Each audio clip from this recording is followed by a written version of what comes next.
Hello friends, welcome to sand bowl. ஒரு நிமிஷத்தில் பஞ்சு போல சாஃப்டான இட்லி எப்படி செய்யறதுன்னு இப்போ பார்க்க போகிறோம். ஒரு கிளாஸ் பவுல் எடுத்திருக்கேன். அதில் லேசாக நல்லெண்ணெயை தடவிக்கிறேன். எண்ணெயை எல்லா இடத்துலையும் படுற மாதிரி நல்லா தடவி விடணும்.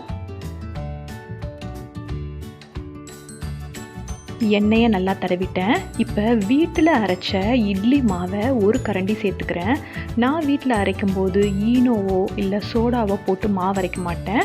ரேஷன் அரிசியில் தான் இட்லி மாவு அரைப்பேன். அந்த மாவு ஒரு கரண்டி சேர்த்துட்டேன். இப்போ அவனை ஆன் பண்ணிக்கிறேன். அவனை ஆன் பண்ணிவிட்டு நம்ம பவுலில் போட்ட இட்லி மாவை அவனில் வைக்கலாம். நிறைய பேர் இட்லி பஞ்சு போல் வரணும்னு அதில் அவல் சேர்த்து அரைப்பாங்க. நான் அவல்லாமும் சேர்க்கலை, வெறுமனை புழுங்கலரிசி, பச்சரிசி, உளுந்து சேர்த்து அரைச்ச மாவு தான் இது. இப்போ அவனை க்ளோஸ் பண்ணிடுறேன். க்ளோஸ் பண்ணிவிட்டு மைக்ரோவேவ் ஆப்ஷன் செலக்ட் பண்ணிக்கிறேன். டிஃபால்ட்டாக அது 900 வாட்ஸ் தான் எடுத்துக்கும். இப்போ ஒரு நிமிஷத்துக்கு டைமர் செட் பண்ணிக்கிறேன். செட் பண்ணிவிட்டு ஸ்டார்ட் பட்டன் ப்ரெஸ் பண்ணிடுறேன். இட்லி குக் ஆக ஆரம்பிச்சிருச்சு. ஒரு நிமிஷத்தில் soft and spongy idli ready ஆகிடும்.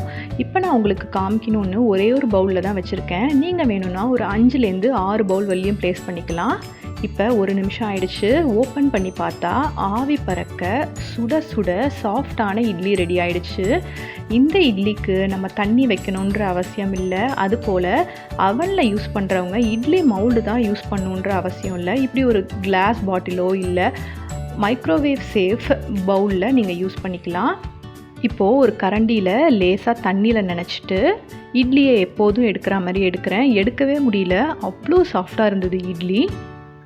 நம்ம நார்மலாக இட்லி குக்கரில் இட்லி வைக்கும்போது அடியில் இருக்கிற தட்டில் இருக்கிற இட்லி எல்லாமே நீர்த்து போன மாதிரி ஆகிடும். நம்ம துணி போட்டு தான் நம்ம வைப்போம்.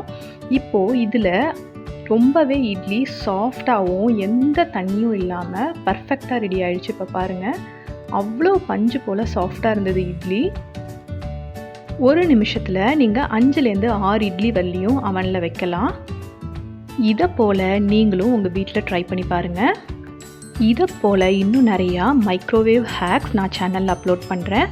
மறக்காமல் சேனலுக்கு சப்ஸ்கிரைப் பண்ணிக்கோங்க. கூடவே பக்கத்தில் இருக்கிற பெல் ஐக்கானையும் ப்ரெஸ் பண்ணிக்கோங்க. அப்போ தான் என்னோடய வீடியோஸ் எல்லாமே உங்களுக்கு நோட்டிஃபிகேஷனில் வரும். தேங்க்ஸ் ஃபார் வாட்சிங்.